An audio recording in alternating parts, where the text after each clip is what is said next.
Okay. सो आज ये एक टूल है हमारे पास जिसका नाम है ब्लेंड टूल। ठीक है। सो ब्लेंड टूल जैसे नाम है कि ये ब्लेंड करता है शेप्स को। मतलब फॉर एग्जांपल मैंने यहाँ पे एक स्क्वायर बनाया, मैं इसे एक कलर दे देता हूँ एंड और एक शेप बनाते हैं यहाँ पर। मे बी इसको मैं थोड़ा सा वर्टिकल रखते हैं। तो मेरे पास ये दो शेप्स है, दोनों को मैं सिलेक्ट करता हूँ और यहाँ पर मेरे पास है ब्लेंड टूल। ठीक है। सो मैं ब्लेंड पे क्लिक करते हैं। अब देखो तो कुछ हुआ नहीं, लेकिन ये दोनों सिलेक्टेड है। मुझे सिर्फ ये करना है कि इस ऑब्जेक्ट पे आके मुझे क्लिक करना है और इस ऑब्जेक्ट पे आके भी क्लिक करना है। ठीक है। So click and click. तो ये क्या करेगा कि इस शेप को इस शेप में कन्वर्ट करते जाएगा और बीच में और कुछ शेप्स बनाएगा। ठीक है। और तुम्हारे ये जो शेप है दोनों, जो तुम्हारा एंडिंग और स्टार्टिंग का शेप है, इसको मैं इंडिविजुअली सिलेक्ट कर सकता हूँ। तो सिलेक्ट किया, मूव कर रहे हो, अब देखो तो पूरा ब्लेंड मूव हो रहा है, मतलब ये पूरा एक ही अभी ऑब्जेक्ट बन गया है। ठीक है। तो अगर मुझे इन दोनों को सेपरेटली मूव करना है, मतलब मेरे जो ओरिजिनल ऑब्जेक्ट्स है, तो मुझे सिलेक्शन टूल नहीं यूज़ करना है बल्कि डायरेक्ट सिलेक्शन यूज़ करना है। ठीक है। सो मैं डायरेक्ट सिलेक्शन में आते हैं, अब इस पर क्लिक करता हूँ तो देखो तो मैं इंडिविजुअली सिर्फ इनको ही सिलेक्ट कर पा रहा हूँ। ठीक है। इनको हम सिलेक्ट नहीं कर सकते क्योंकि ये जो शेप्स है वो ब्लेंड ने बनाया है। ठीक है। तो इन ये एक्चुअल ऑब्जेक्ट नहीं है जो इनको मैं सिलेक्ट कर सकता हूँ, लेकिन इनको मैं सिलेक्ट कर सकता हूँ और मूव भी कर सकते हैं। ठीक है। तो मैं दोनों को सेपरेटली मूव कर सकता हूँ। ठीक है। अब देखो तो दो ऑब्जेक्ट के बीच में, ओरिजिनल दो ऑब्जेक्ट के बीच में मुझे यहाँ पे तीन शेप्स मिल रहे हैं क्योंकि डिस्टेंस जो है वो कम है। तो अगर मैं इसको सिलेक्ट करके और डिस्टेंस कम कर दूँ तो शेप भी अपने आप कम होंगे। तो ये काइंड ऑफ एडेप्टिव है, मतलब जितना चेंजेस करोगे या फिर जितना इसको दूर रखोगे उतना ही शेप्स बढ़ेंगे, जितना नज़दीक रखोगे दो ऑब्जेक्ट को उसके बीच के शेप्स उतने ही कम होंगे। तो मैं यहाँ पे इसको सिलेक्ट करके थोड़ा दूर रख के देखते हैं, तो यहाँ पर ज़्यादा ऑब्जेक्ट्स मुझे मिलेंगे। और दूर रखते हैं। ठीक है। और एक इंटरेस्टिंग चीज़ ये है कि मैं शेप को, क्योंकि डायरेक्ट सिलेक्शन मैंने लिया हुआ है, सो मैं शेप के इंडिविजुअल पॉइंट भी सिलेक्ट कर सकता हूँ और चेंजेस भी कर सकते हैं।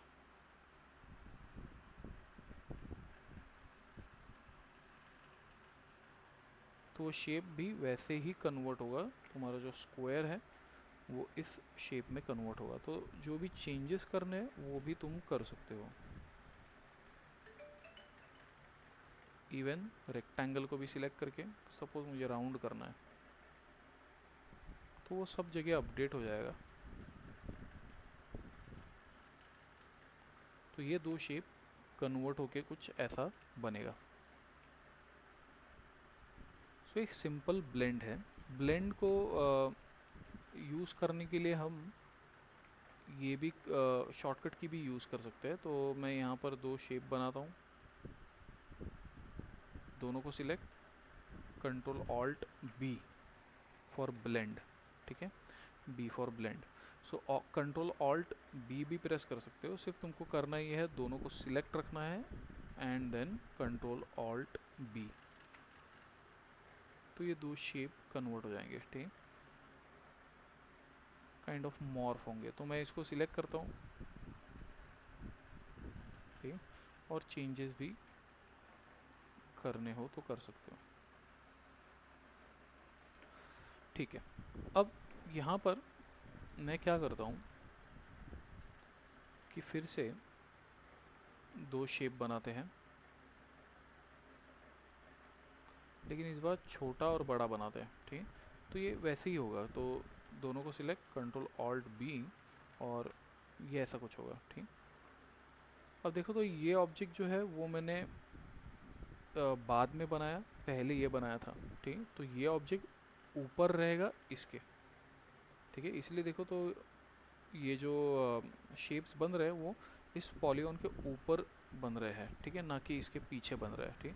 तो मैं इसको सिलेक्ट करके अभी भी शिफ्ट कर सकते हैं I guess, let's see. So select, control shift and start box bracket. I think मुझे इंडिविजुअल सिलेक्ट करना पड़ेगा, तो मैं डायरेक्ट सिलेक्शन लेता हूँ। इसको सिलेक्ट करते हैं ऑब्जेक्ट को, control shift start box bracket, and यहाँ पे देखोगे तो ये उसके पीछे जाएंगे क्योंकि अब ये ऊपर आ गया है, ठीक है। सो मैं डायरेक्ट सिलेक्शन लेते हैं एंड इसको मैं ऐसे भी रख सकता हूँ, ठीक है। तो ये पीछे जा रहा है, वही सिलेक्ट करो, control shift and box bracket, तो ये आगे आ जाएगा और इस तरीके से शेप भी आगे आ जाएंगे। लेकिन अब हम क्या करेंगे, मैं अंडू करता हूँ। मैंने दो शेप यहाँ पे बनाए, लेकिन इस बार कलर जो है वो हम अलग अलग रखते हैं। अब तक हमने ब्लेंड जो भी किया वो एक ही कलर का था, अब हम दोनों डिफरेंट कलर रखते हैं और ब्लेंड करके देखते क्या होता है, कंट्रोल ऑल्ट बी। तो शेप्स देखोगे तो ज़्यादा आ रहे हैं, ठीक है, कंपेयर टू जब दोनों कलर सेम थे। सिलेक्ट, आई प्रेस करते हैं, इसको सिलेक्ट, तो इन दोनों को select, control alt B, blend, इन दोनों को सिलेक्ट, कंट्रोल ऑल्ट बी, ठीक है। तो बेसिकली ये जब अलग दो कलर होते हैं तो वो उनको ऑब्जेक्ट को तो ब्लेंड करता ही है, लेकिन साथ में कलर्स को भी ब्लेंड करने का ट्राई करता है। और जब दोनों ऑब्जेक्ट के कलर सेम हो तो वो सिर्फ ऑब्जेक्ट टू ऑब्जेक्ट ब्लेंड करता है, क्योंकि कलर सेम ही है तो कलर ब्लेंड नहीं करता है, ठीक है। अब एक काम करते हैं, चारों को सिलेक्ट और आउटलाइन जो है वो मैं निकाल देता हूँ, ठीक है, नन कर देते हैं। अब देखते कैसे दिखता है, सिलेक्ट, ये तो सेम ही दिखाई देगा ऐसे कुछ, लेकिन आउटलाइन नहीं है। अब इसको देखते क्या होता है, तो देख सकते हो कि एक ग्रेडियंट कलर जैसा हमको मिल रहा है, ठीक है। तो जब कलर में डिफरेंस होता है तो ये ज़्यादा शेप्स ऐड करता है, जिसकी वजह से एक ग्रेडियंट फॉर्म होता है। इससे हम कुछ क्रिएट भी कर सकते हैं, जैसे कि अगर मुझे एक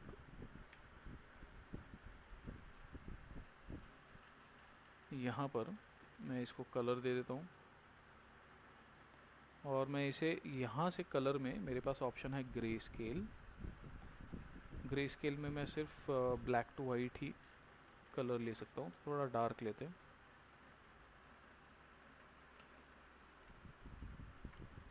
सिलेक्ट, ऑल्ट प्रेस करके मैं इसका एक कॉपी निकालता हूँ, छोटा करते हैं शिफ्ट होल्ड करके, और इसको मैं कलर दे देता हूँ थोड़ा ब्राइट,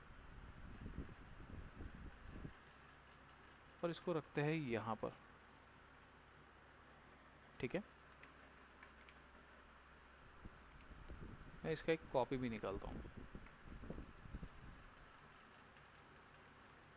अब मैं इसे सिलेक्ट करते हैं या दोनों को सिलेक्ट करते हैं और मैं ब्लेंड करता हूँ, कंट्रोल ऑल्ट बी, या तो ऑब्जेक्ट ब्लेंड मेक, ठीक है, यहाँ पे भी ऑप्शन है, क्लिक, ओके। सो क्या हो रहा है, ये जो बड़ा सर्कल था वो इस सर्कल में ब्लेंड होते जा रहा है, क्योंकि दोनों का कलर अलग है तो इतने शेप बन रहे हैं कि ये एक ग्रेडियंट दिख रहा है। इसका फ़ायदा क्या है, ये हम ग्रेडियंट से भी कर सकते थे, जैसे कि इसको सिलेक्ट किया, ग्रेडियंट टूल, और इसके ऊपर क्लिक, तो एक ग्रेडियंट आ गया। अब इसके लिए मुझे एक्स्ट्रा एक ग्रेडियंट पैनल ओपन करना पड़ेगा, तो विंडोज़ मेन्यू में आते हैं एंड मैं ले लेता हूँ ग्रेडियंट, ग्रेडियंट, और इंस्टेड ऑफ लीनियर ग्रेडियंट, मतलब लेफ़्ट टू राइट जा रहा है, मैं राउंड रेडियल ग्रेडियंट लेते हैं, और फिर इसको हम यहाँ से चेंज कर सकते हैं। तो मैं इसका सेंटर जो है वो यहाँ पे रखते हैं, ठीक है। सो काइंड ऑफ वैसा ही रिज़ल्ट हमको, वैसे ग्रेडियंट अपन क्रिएट कर सकते हैं। सो लेकिन इसमें फ़ायदा ये है कि दो अलग अलग शेप्स है, ठीक है। तो मैं इस शेप को सिलेक्ट करके इसका कलर कभी भी चेंज कर सकता हूँ, ठीक। ग्रेडियंट में भी कर सकते हो, कोई प्रॉब्लम नहीं है वैसे।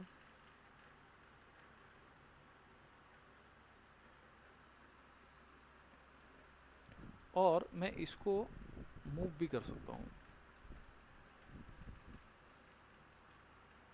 ठीक, ऐसे भी मूव कर सकते हो। तो क्योंकि दो शेप्स है तो वो ब्लेंड हो रहा है बेसिकली, सो मैं इसको कहीं पे भी रख सकते हैं। और सिर्फ दो ही शेप ब्लेंड नहीं कर सकते, मल्टीपल शेप्स भी ब्लेंड हम कर सकते हैं। सो मैं यहाँ पे 3 शेप्स बनाता हूँ, एक पॉलीगॉन, एक में भी स्फीयर या फिर एलिप्स, और तीसरा रेक्टेंगल। मैं अभी के लिए तीनों के कलर सेम रखता हूँ ताकि ज़्यादा कॉपीज़ ना निकले। अब अगर मैं तीनों को सिलेक्ट करता हूँ, कंट्रोल ऑल्ट बी, ठीक है, सबको सिलेक्ट, आउटलाइन, कलर देते हैं आउटलाइन को ब्लैक। तो पहले मैंने ये बनाया था, फिर ये बनाया था, और फिर ये बनाया था, ठीक है। तो मैं ले लेता हूँ यहाँ से डायरेक्ट सिलेक्शन, जिसका शॉर्टकट है ए। तो मैं डायरेक्टली ए प्रेस करता हूँ, क्लिक, और मैं अगर ऐसे ओवरलैपिंग रखूँ तो देख सकते हो कि स्क्वायर जो है वो सर्कल के ऊपर है, तो ये सबसे आगे है, ठीक है, ठीक है। सो मैं मल्टीपल शेप्स भी ब्लेंड कर सकते हैं, ठीक है। सो हमने जो लास्ट टाइम पहले बनाया था वो दो ही शेप था, तो जिसकी वजह से ये एक स्ट्रेट ही लाइन आ रहा था। लेकिन अभी 3 है तो मैं ऐसे ऐसा भी शेप बना सकता हूँ, ठीक है। मतलब 90 डिग्री है, ऐसे जाएगा और फिर ऐसे आएगा, ठीक, बिकॉज अपने पास 3 शेप्स है। और ऐसे ही में कितने भी शेप्स को तुम ब्लेंड कर सकते हो और बनाने के बाद भी कर सकते हो। सो मैं यहाँ पर और एक शेप बनाते हैं। अब इन दोनों को मैं सिलेक्ट करता हूँ, कंट्रोल ऑल्ट बी, ठीक। बेसिकली ये अकेला नहीं है, अभी ये पूरा एक ही ऑब्जेक्ट है, ठीक। सो दो तरीके हैं ब्लेंड करने के, जैसे मैं हमने अभी देखे।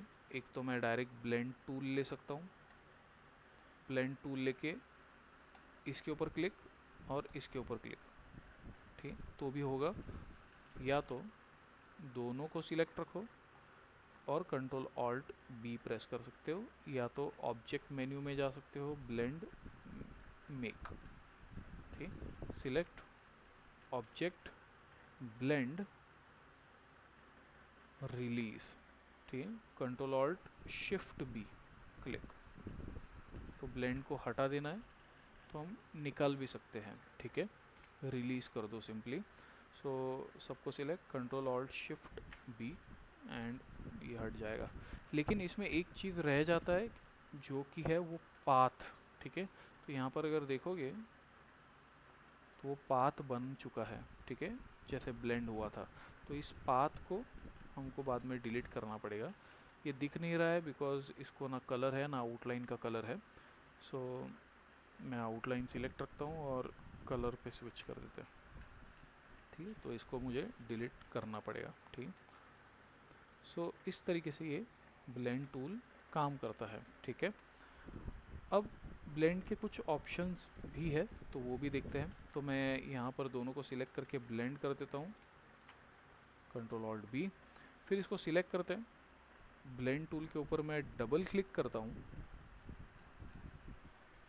तो मुझे यहाँ एक स्पेसिंग का ऑप्शन मिलता है, ठीक है। तो ये बाय डिफ़ॉल्ट स्मूथ कलर पे रखा हुआ रहता है, ठीक है।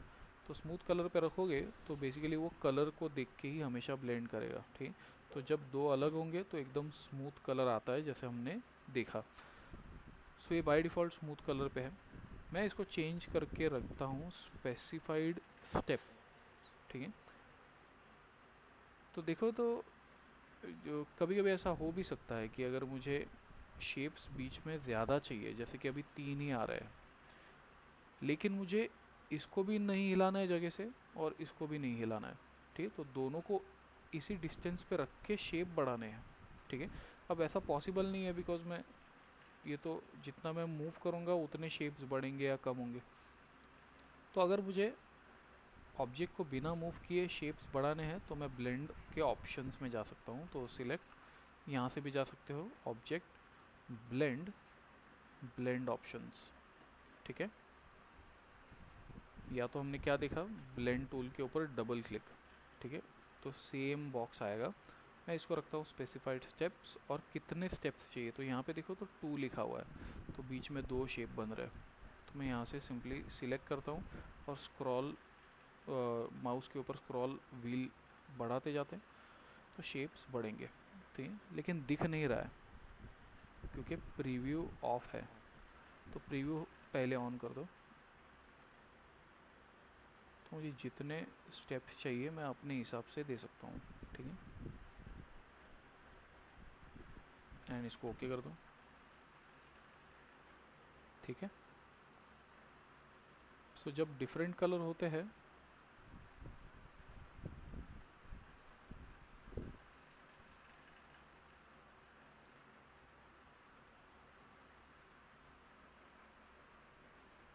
दोनों को सिलेक्ट, ऑब्जेक्ट, ब्लेंड, मेक, तो देखो तो अपने आप ही ज़्यादा स्टेप्स आ रहे हैं। तो मैं इसको सिलेक्ट करता हूँ, ब्लेंड टूल पे डबल क्लिक, स्मूथ कलर रखा हुआ है ऑलरेडी, ठीक है, इसलिए वो कलर को एकदम स्मूथ कर देगा। मैं इसको कर सकता हूँ स्पेसिफाइड स्टेप्स, इसमें 99 शेप्स ऑलरेडी है, मैं इसको बढ़ा भी सकता है, ठीक है। प्रीव्यू ऑन कर दो एंड स्क्रॉल अप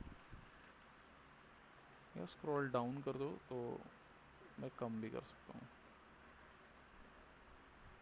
ठीक। सो एक काइंड ऑफ 3D इफेक्ट जैसा ही ये लगता है। ये स्पेसिफाइड स्टेप्स है, ठीक है, मतलब कितने बीच में शेप्स चाहिए। तीसरा एक ऑप्शन है स्पेसिफाइड डिस्टेंस। स्पेसिफाइड डिस्टेंस मतलब हर ऑब्जेक्ट के बीच में कितना डिस्टेंस चाहिए। मैं बोलता हूँ सपोज मुझे 10 mm का डिस्टेंस हर ऑब्जेक्ट के बीच में चाहिए, ठीक है, तो डिस्टेंस वाइज आएगा, ठीक है, मतलब हर ऑब्जेक्ट के बीच का डिस्टेंस जो है वो अभी 10 mm है, ठीक है। सो तुम डिस्टेंस भी दे सकते हो या स्टेप्स भी दे सकते हो, ठीक है, डायरेक्ट कितने मुझे कॉपीज चाहिए वो दे सकता हूँ, ठीक। या तो स्मूथ कलर रखूँगा तो स्मूथ हो जाएगा, वो अपने हिसाब से देख लेगा कितने शेप्स इसमें ऐड होने चाहिए दो ऑब्जेक्ट के डिस्टेंस के हिसाब से, ठीक है। सो मैं इसको ओके करता हूँ और इसका आउटलाइन निकाल के देखते कैसे दिखता है। तो सिलेक्ट, आउटलाइन एंड नन, ठीक, तो उतना इफेक्ट नहीं दिख रहा है, ठीक है। तो कभी कभी हमको आउटलाइन रख के ही अच्छा दिख सकता है, ठीक, लेकिन आउटलाइन बहुत डार्क है तो चेंज कर सकते हो, ठीक,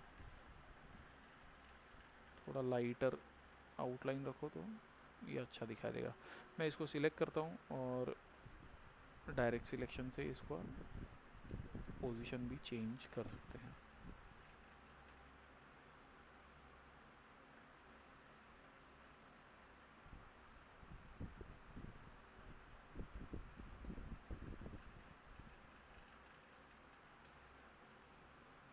और इस ऑब्जेक्ट का कलर भी मैं चेंज कर देता हूँ, आउटलाइन का कलर है, ठीक है, तो मैंने आउटलाइन सिलेक्ट रखा हुआ है इसलिए आउटलाइन का कलर चेंज हो रहा है।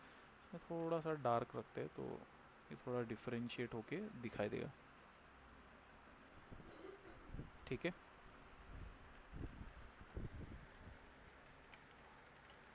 मैं इसे डिलीट करता हूँ, इसे भी डिलीट करते हैं। अब एक और इंटरेस्टिंग चीज़ है ब्लेंड में, सपोज मैं एक लाइन बनाता हूँ,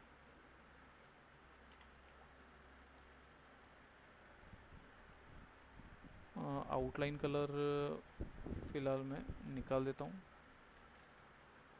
और ये फिल कलर ही मुझे आउटलाइन को देना है, ठीक है, मतलब फिल कलर आउटलाइन में डालना है और आउटलाइन जो नन है कुछ भी नहीं वो मुझे फिल में डालना है, ठीक है। सो स्विच करेंगे शिफ्ट एक्स, तो ये आउटलाइन का कलर आ जाएगा। अब यहाँ पर मैं सिंपल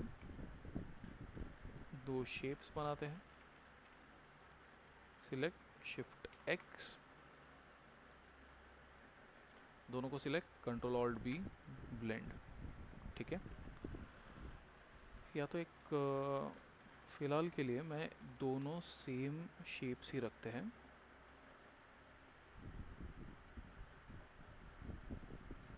मैं ऊपर के दो वर्टेक्स सिलेक्ट करते हैं, स्केल करते हैं स्केल टूल से,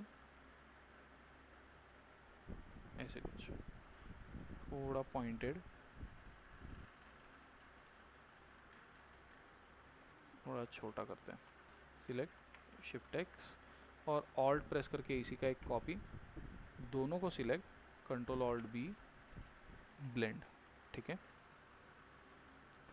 अब ये ब्लेंड ऑब्जेक्ट जो है, इसमें एक, जैसे मैंने बताया कि एक पाथ आता है।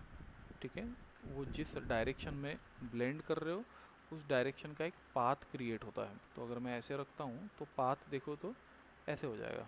ठीक है, लेकिन ये पाथ हमेशा स्ट्रेट रहता है। ठीक है, अगर तुम तीन ऑब्जेक्ट भी बनाते हो ऐसे, तो ये जब ब्लेंड करोगे तो स्ट्रेट पाथ ही बनेंगे। ठीक है, तो अब मैं यहाँ पर क्या कर सकता हूँ कि ये ब्लेंड ऑब्जेक्ट को सिलेक्ट करता हूँ और शिफ्ट प्रेस करके इस पाथ को भी सिलेक्ट करते हैं। ठीक है, दोनों को सिलेक्ट रखना है और फिर मैं जाता हूँ ऑब्जेक्ट, ब्लेंड, और यहाँ एक ऑप्शन है कॉल्ड रिप्लेस स्पाइन। ठीक है, तो मैं रिप्लेस स्पाइन करते हैं। ठीक है, तो वो जो ब्लेंड किया हुआ ऑब्जेक्ट है वो इस स्प्लाइन पे आ जाएगा जो अपन ने बनाया है। ठीक है, उसका वो स्पाइन जो है वो भूल जाएगा जो स्ट्रेट था। ठीक है, तो मैं अपना स्पाइन भी बना सकता हूँ। ओके, अब यहाँ पे देखो तो डिस्टेंसिंग का इशू है। यहाँ पे थोड़े नज़दीक है, यहाँ पे भी नज़दीक है, बीच में। तो ये बेसिकली जितना मैं यहाँ से इस पाथ को सिलेक्ट करता हूँ, इस पॉइंट को, तो ये जो एरो दिख रहा है, ठीक, ये जो हैंडल है, ये जितना उस पॉइंट से दूर रहेगा उतना ही डिस्टेंस बढ़ेगा, और जितना ये हैंडल एकदम नज़दीक रहेंगे इस एंकर पॉइंट से उतना ही डिस्टेंस कम होगा। तो अगर मैं यहाँ से इसको अंदर ले लेते हैं, देखो तो नज़दीक आ गया ये। ठीक है, अब ये हैंडल बहुत ही लंबा है इसलिए यहाँ पे स्पेसिंग ज़्यादा है, तो इसको भी कम करते हैं। ठीक है, सो फिलहाल के लिए मैं जैसा था वैसे ही रखते हैं। इसको सिलेक्ट करता हूँ मैं, और इस पॉइंट का हैंडल ही नहीं है। ठीक है, इसलिए हमको क्या करना पड़ेगा, यहाँ से एंकर पॉइंट लेना पड़ेगा। ठीक है, इस टूल को मैं बाहर ही रखते हैं, एंकर पॉइंट टूल, और इस पॉइंट पर क्लिक एंड ड्रैग ताकि हैंडल बने। अब मैं इस हैंडल को जितना खींचूंगा उतना ही डिस्टेंस भी, तो ये सब इक्वल होने चाहिए तो ही डिस्टेंस इक्वल दिखाई देगा, नहीं तो नहीं दिखाई देगा। ठीक है,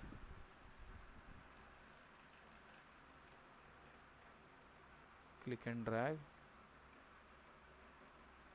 ऐसे कुछ। ओके, अब इस ब्लेंड ऑब्जेक्ट को मैं सिलेक्ट करता हूँ और ब्लेंड ऑप्शंस में जाते हैं, डबल क्लिक, तो यहाँ पर स्पेसिफाइड स्टेप्स है, अपन प्रीव्यू ऑन बढ़ा भी सकते हो। ठीक है, अब यहाँ दो ऑप्शंस है ओरिएंटेशन का। ठीक है, ये दो ऑप्शंस है। अब ये बेसिकली क्या है, तो जैसे हमने शेप बनाया था कि इसका पॉइंट ऊपर की तरफ डायरेक्शन कर रहा था, तो सारे शेप देखो तो ऊपर ही देख रहे हैं। ठीक, तो जैसा बनाया था वैसे ही कॉपीज निकलेंगे, ऊपर की तरफ देखेंगे, क्योंकि ओरिएंटेशन जो है वो हमने रखा हुआ है अलाइन टू पेज। ठीक है, मतलब पेज पे जैसा बना था वैसे ही बनेगा। लेकिन अगर मैं करता हूँ अलाइन टू पाथ, अब देखते क्या होता है, क्लिक, तो पाथ के तरह ये भी रोटेट होते जाएंगे। ठीक है, सिर्फ हो सकता है कि ये प्रॉपर ना हो। ठीक है, तो मैं इसको ओके करता हूँ और खुद से एक बार इसे हम रोटेट कर सकते हैं। तो सिलेक्ट करता हूँ मैं,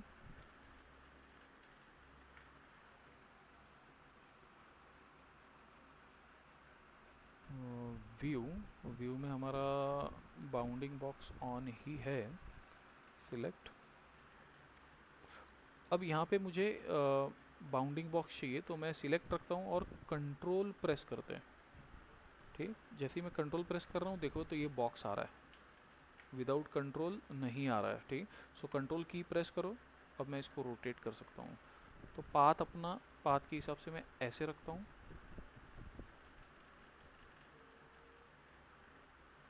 ठीक, तो अपना पाथ जो है वो इस तरफ जा रहा है, तो अगर मैं इसका फेसिंग उसी तरफ रखूँ ऐसे, जहाँ पे पाथ डायरेक्शन हो रहा है, तो देखो तो सब वैसे ही जा रहा है। ठीक, सिर्फ एंड वाला गलत है, इसीलिए वो दूसरे बिगड़ रहे हैं। तो मैं इसको सिलेक्ट करता हूँ, कंट्रोल। अब ये पाथ देखो तो ऐसे जा रहा है इस तरफ। ठीक है, तो मैं इसका भी जो फेस है वो ऐसे ही रखते हैं जैसा पाथ है।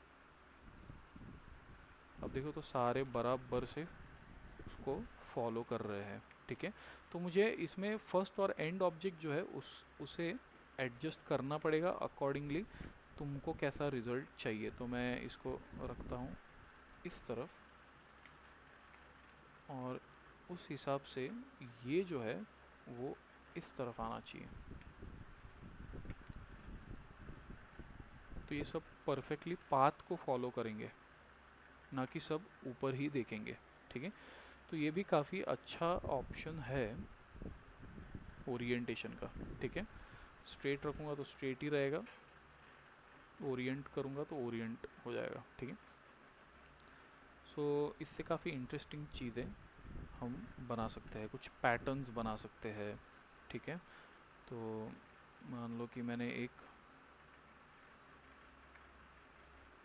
ऐसा शेप बनाया,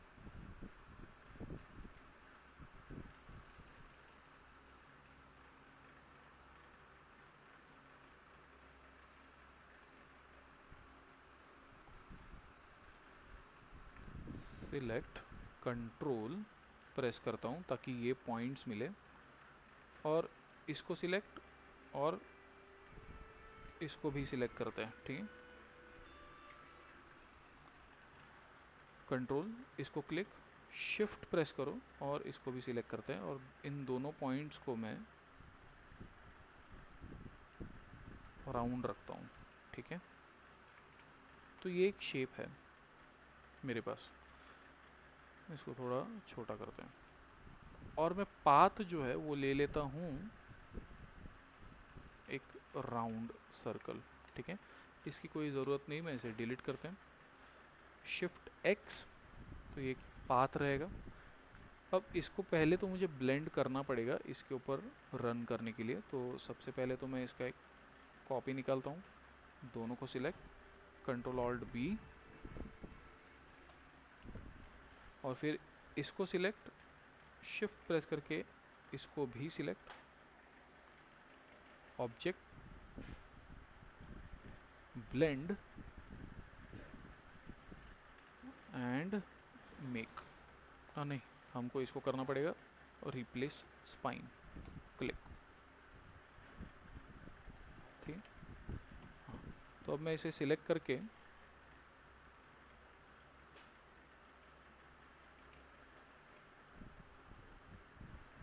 ब्लेंड ऑप्शंस में आते हैं, और मैं इसको रखता हूँ प्रीव्यू ऑन, एंड यहाँ से ओरिएंट टू पाथ कर देते हैं, एंड स्पेसिफाइड स्टेप्स मैं बढ़ाता हूँ। अब इसमें क्या हो रहा है कि ये पाथ पूरा नहीं ले रहा है। ठीक है, मे बी क्योंकि हर एक ऑब्जेक्ट का एक स्टार्टिंग पॉइंट होता है, तो एक सर्कल का भी एक स्टार्टिंग पॉइंट है, उस पॉइंट से ये क्रिएट हो रहा है। तो मैं एक काम करता हूँ, अंडू करते हैं, इस पॉइंट को हम सिलेक्ट करते हैं, एंड मे बी मैं इसे यहाँ पर ब्रेक कर सकता हूँ। ठीक है, ब्रेक करने के लिए हम क्या करेंगे, एक टूल है अपने पास कॉल्ड सीजर। ठीक है,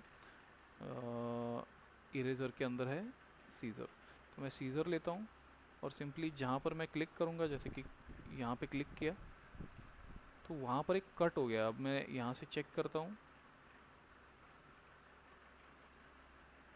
ठीक है, सो मैं अंडू करता हूँ फ़िलहाल, सिलेक्ट, सीज़र लेते हैं और इसी पॉइंट पे कट लगाते हैं। चेक करता हूँ मैं एक बार, ठीक। तो आई होप कि अब ये ऐसा दिखाई देगा कि यहाँ से यहाँ तक ही वो पाथ है, ठीक है।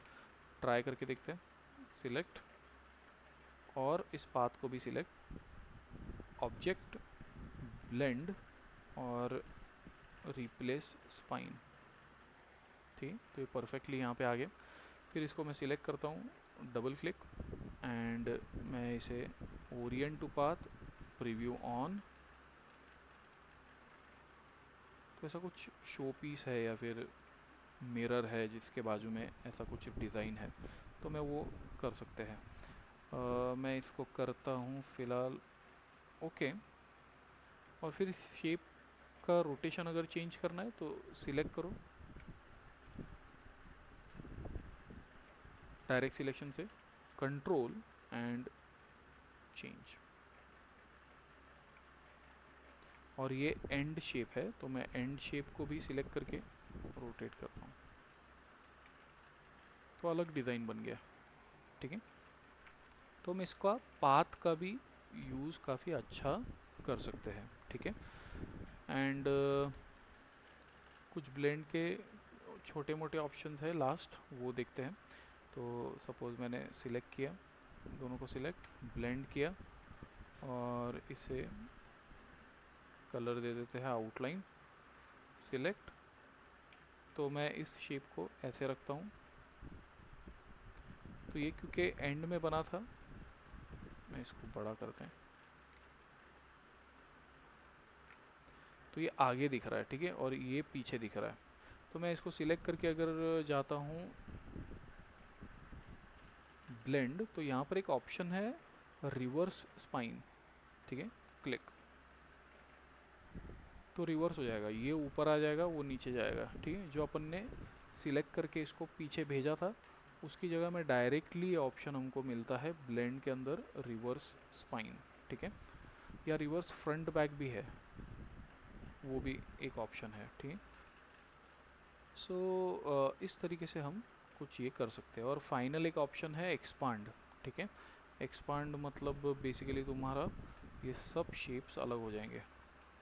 तो मैं इस ब्लेंड ऑब्जेक्ट को सिलेक्ट करते हैं, ब्लेंड पे double click, preview on, specified steps बढ़ाते हैं, ओके।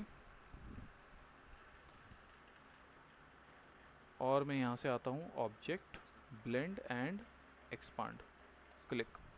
जैसे ही एक्सपांड करूँगा ये एक अब ब्लेंड ऑब्जेक्ट नहीं है, ठीक है। अब मैं ऐसे नहीं कर सकता हूँ कि सिलेक्ट किया, मूव किया, ठीक, वो ब्रेक हो गया अभी, ठीक है। लेकिन ये ग्रुप है पूरा, तो इसको सिंपली ऑब्जेक्ट में जाके अनग्रुप कर दो और तुमको ये सारे ऑब्जेक्ट मिलेंगे, ठीक है।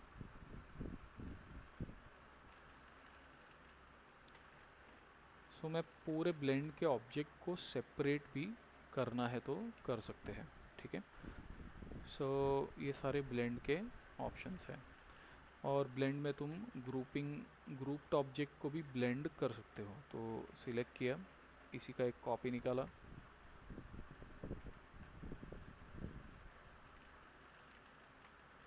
इसका और एक कॉपी निकालते हैं, थोड़ा और छोटा करते हैं, इसको मैं यहाँ पे रखता हूँ।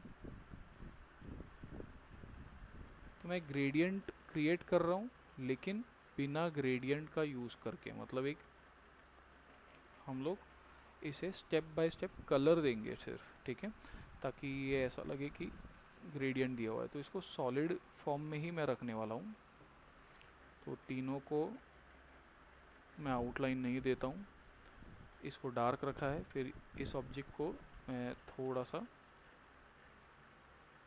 लाइट रखते हैं, फिर इस ऑब्जेक्ट को और थोड़ा लाइट कर देते हैं, ऐसे कुछ, ठीक है। तो ये फ्लैट शेडिंग बोलते हैं इसको, ठीक है। मतलब कलर सब फ्लैट है, ग्रेडियंट नहीं है कहीं पे भी, ठीक है। हर एक का एक सिंगल कलर है, ठीक है, लेकिन एक पूरा देखोगे तो एक तुमको ग्रेडियंट जैसा दिखा दे। और इसको सिलेक्ट करके मैं ग्रुप कर देता हूँ, कंट्रोल जी, थोड़ा छोटा करते हैं और एक कॉपी निकालते हैं। फिर मैं एक पाथ बनाता हूँ सिंपल सा।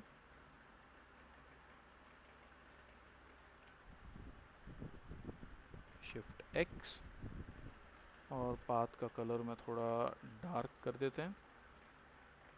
फिर ले लेता हूँ मैं यहाँ से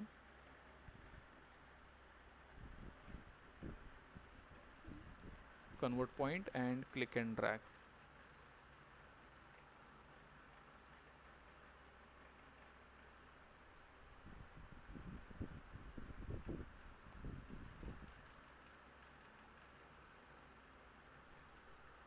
दोनों को सिलेक्ट, कंट्रोल ऑल्ट बी।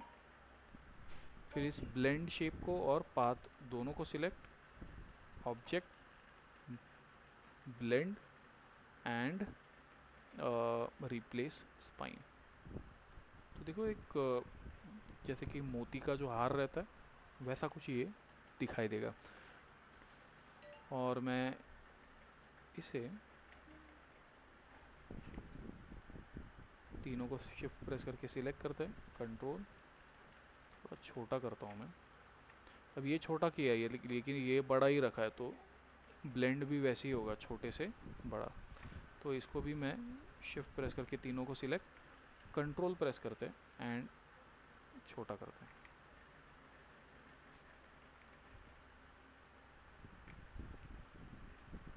फिर डिस्टेंस थोड़ा प्रॉपर करना है तो इस पाथ को सिलेक्ट करके थोड़ा शेप ऐसा दे दो कि डिस्टेंस जो है वो थोड़ा इक्वल रहे। ठीक है, इसका कोई और इलाज नहीं है। ठीक है,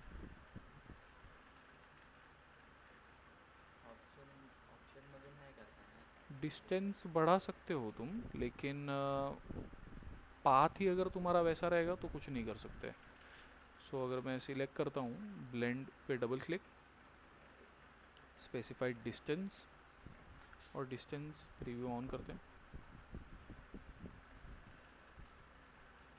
ठीक, फिर भी देखो तो यहाँ पे डिस्टेंस कम है, यहाँ पे ज़्यादा है। ठीक है, क्योंकि वो पाथ को ही एडजस्ट करना पड़ेगा तुमको।